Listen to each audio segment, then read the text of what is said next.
Hi there, today we're doing free motion embroidery. So basically drawing and colouring with thread. So it's a bit like the adult colouring books you can get, you know, the ones that are really quite complicated and people use them to de-stress. I use this in the same way really.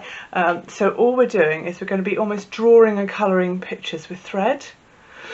So initially, I've taken a piece of calico. I really like calico because it's quite heavyweight. This is a medium weight calico, but it's resilient, it's really easy to use, and it's really inexpensive. I got this off that well-known online retailer, which I think has taken a hammering during lockdown. And I think it was like £3 a metre, which is very reasonable really, especially if you're only working small scale.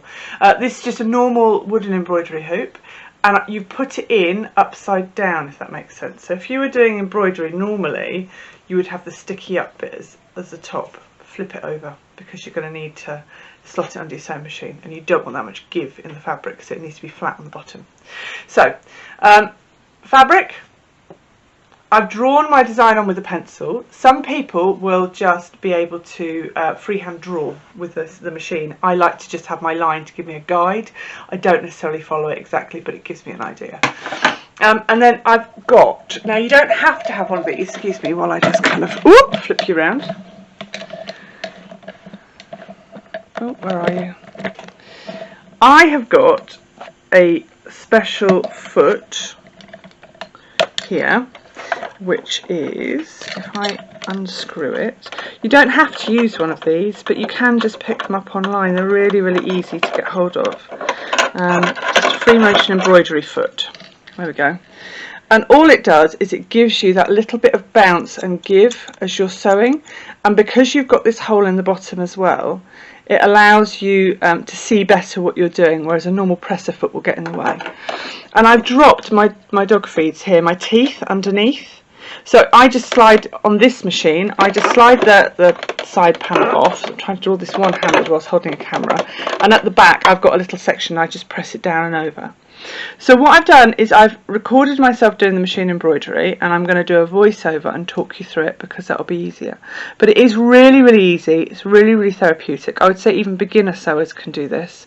And genuinely just enjoy it because it's really relaxing. And then at the end I've put a couple of pictures of a larger piece that I made to show you the extent to which you can push it.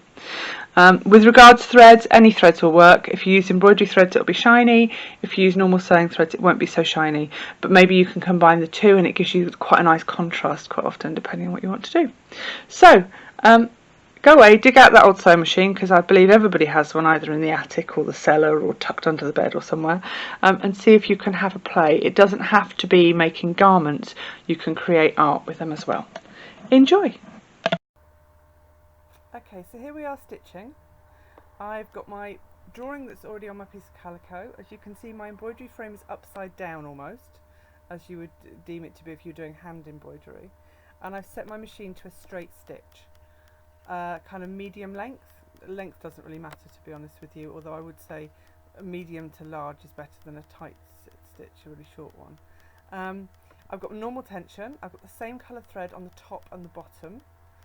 And basically I'm just colouring in, and I'm slowing down as I'm going near the edge and speeding up to do those block colour areas in the middle. So obviously the harder you press the pedal, the faster it will go, which means you'll fill in much quicker. I'm following the contours of the shape of the bird, so where I've got that curve at the bottom, I'm trying to stitch in a curve, just because it adds that extra kind of texture to it. Now I'm turning it around so you can see you don't have to go backwards and forwards. The wonderful thing about free motion is you can go around in circles, go left and right. You're literally drawing with the sewing machine, so you have that freedom that you wouldn't normally have. It might be worth considering if you're doing an animal or a bird or somebody's hair or even grass, looking at the direction in which it grows and actually following that when you're contouring it, and it kind of adds an extra dimension. So in a minute what we're going to do is we're going to move up to the tail feathers, and we're going to change the bottom thread into a green thread, and I'm going to mess around with my tension. Now everybody's machine is different, so you'll have to have a play yourself, but I find I need to take my tension right up. Here we go.